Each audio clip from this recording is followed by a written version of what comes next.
وہ کر سکتا ہے، ہتھیاروں سے کرے چاہے جیسے کرے، لیکن پاکستان کے پولیٹیکل سسٹم میں حصہ نہ لے، اس میں حصے داری نہ کرے۔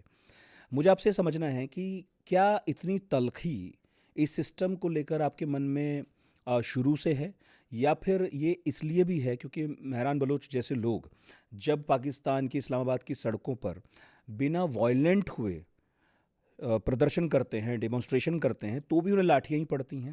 کیا آپ کا من اس لیے بدلا ہے، یا ہمیشہ سے آپ یہ اسی طرح کے حامی تھے کہ ہتھیاروں سے لڑیں گے؟ بلوچ کی اگر آپ بلوچ کو سمجھنا چاہتے ہیں، بلوچ دشمن کو تب دشمن ڈکلیئر کر لیتی ہے کہ وہ دشمنی کی وہ زمرے میں آئے۔ اب یہ میں آپ کو بتانا چاہتا ہوں کہ یہاں بنیادی تضاد میں فاؤنڈیشن ہی خراب ہے۔ اب جس طرح جو فاؤنڈیشن انہوں نے رکھی ہے، یہ فاؤنڈیشن ہوں ہی خراب ہے کہ آپ ہوں نے بلوچستان میں آ کر بلوچوں پر حملہ کیا، بلوچوں کی جو آپ نے ایگریمنٹ کی نام پہ ایگریمنٹ آپ نے یہاں آ کر ہمیں آپ کو یہ اور بات میں بتانا چاہتا ہوں کہ محمد علی جناح بلوچستان کے وکیل تھے، صحیح ہے، جی ایڈوائزری، وہ وکیل تھے ہمارے۔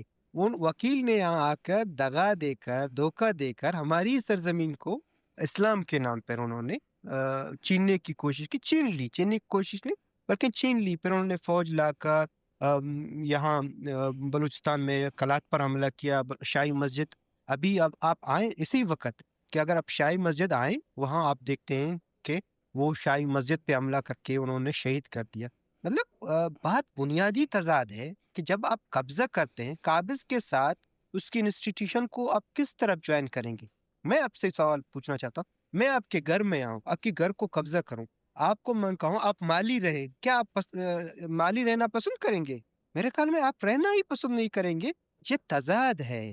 اب ہم سمجھتے ہیں کہ اگر آپ سمجھتے ہیں کہ ہم اسی پارلیمنٹ میں رہے جس پارلیمنٹ میں بلوچوں کی استحصال بنتی ہے، جس پارلیمنٹ میں بلوچوں کے خلاف جو پالیسی فوج بناتی ہے، اس امپلیمنٹیشن کے لیے جی یہی لوگ امپلیمنٹیشن کے لیے لائے جاتے ہیں۔ اب اسی وقت آپ دیکھیں کہ بلوچستان میں نہیں بلکہ پاکستان کے پارلیمانی نظام کو آپ دیکھیں، اسے آپ پارلیمانی نظام ہی نہیں کہتے ہیں۔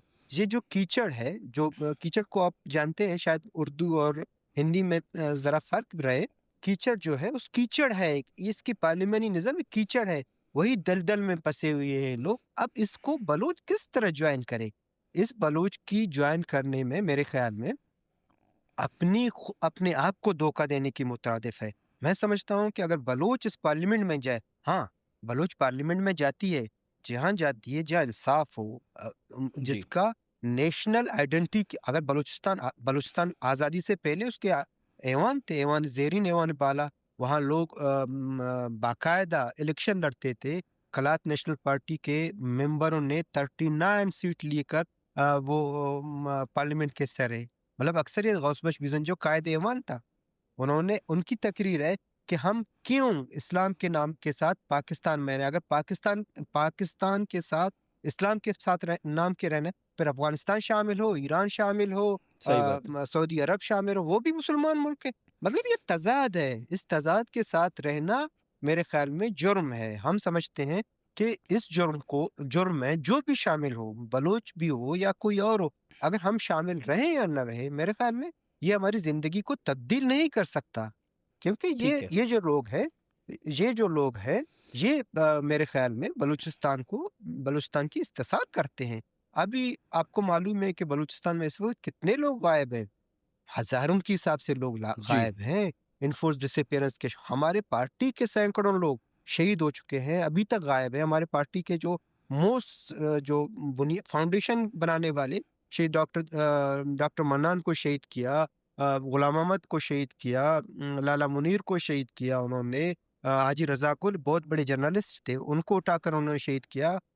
دی محمد بلوچ ابھی تک غائب ہیں، جو سمیع بلوچ کے والد ہیں وہ غائب ہیں، غفور بلوچ غائب ہیں، رمضان بلوچ غائب ہیں، اور بہت سے ہمارے کارکن غائب ہیں۔ نصیر کمالان ایک پوائٹ تھا اچھے، وہ ہمارے سینٹرل کمیٹی کے ممبر تھے، ان کو انہوں نے اٹھا کر شہید کر دیا گیا۔ ہمارے انسانی حقوق کے جو ممبر تھے، وہی صدیق عیدو، وہ HRCP کے ممبر تھے، ان کو اٹھا کر انہوں نے ان کی لاش پھینک دی گئی۔ مطلب یہ ہے اس نظام جی کے ساتھ ہم کیسے رہ سکتے ہیں؟ آپ یہ جی کہیں کہ ہم اس میں رہیں، خود کو